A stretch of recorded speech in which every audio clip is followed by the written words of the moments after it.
Cooking with Marie. Come inside my kitchen and see what we're cooking up today.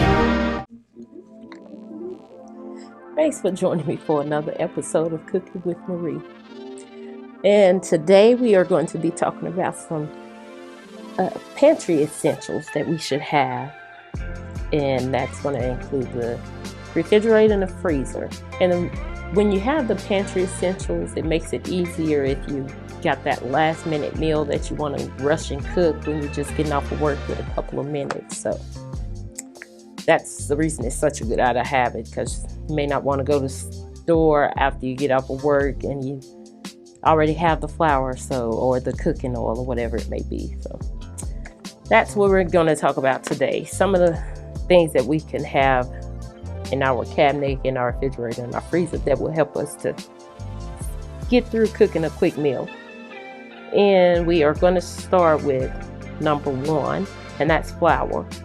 And of course, that's whatever flour you like, all-purpose, self-rising, wheat flour. They have coconut flour, chickpea flour, whatever suits you and your family. Make sure that you get it. And of course, some of the recipes that I have will call for all-purpose flour, and there are a few that may have some self-rising flour.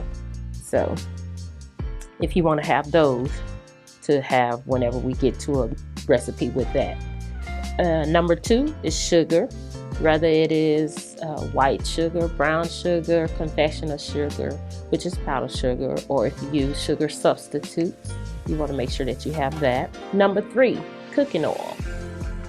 Olive oil, canola oil, vegetable oil, coconut oil, whatever oil you prefer to cook with, make sure that you grab that. And sometimes you can buy the larger bottles, depending on how often you use the oil.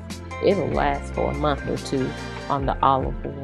On to number four, which is going to be your starch items like the rice, the pasta, macaroni and cheese, and those types of items. You want to make sure that you grab some of those so that we'll have them, because I've been thinking about probably doing a little series with some last minute recipe ideas where I just go through my pantry and see what I have and try to create a meal for me and my husband to eat for dinner. And I think that might be a good episode to do. And on to number five would be cornstarch. They also now have potato starch, and we just use that as a thickener. Honey is number six. Number seven is peanut butter. Whether it's crunchy, smooth. Some people now eat almond butter, just any kind of nut butter, whatever suits you and your family. And seasonings, which seasoning is the most important thing when it comes to cooking. And once you get the seasoning down, you'll be able to flavor any food to make it taste good. So, of course, I always use my favorite, which is Lily's all-purpose seasoning. That's my own seasoning. And then you may also want to have you some garlic powder, some onion powder, some seasoning salt, some salt and pepper, some cinnamon, some vanilla extract. So I believe that'll pretty much cover us in the beginning.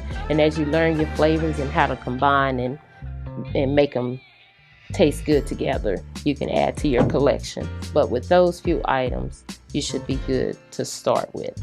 Number 9 is hot sauce, or sriracha, or Tabasco, whatever you like to spice up your food with. Number 10 is vinegar.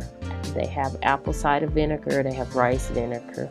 Whatever vinegar you prefer to use, just make sure that you have that.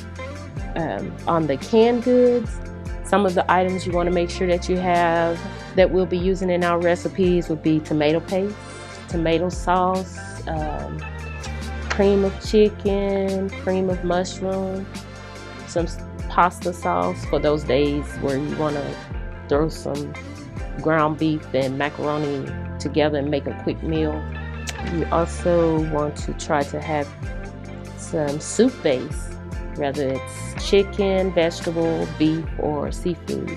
Make sure that you have some of that. And on the vegetable side, we want to make sure that we have some corn, some green beans, some beans, black beans, kidney beans, and pinto beans. We'll be using all of those items in some recipes.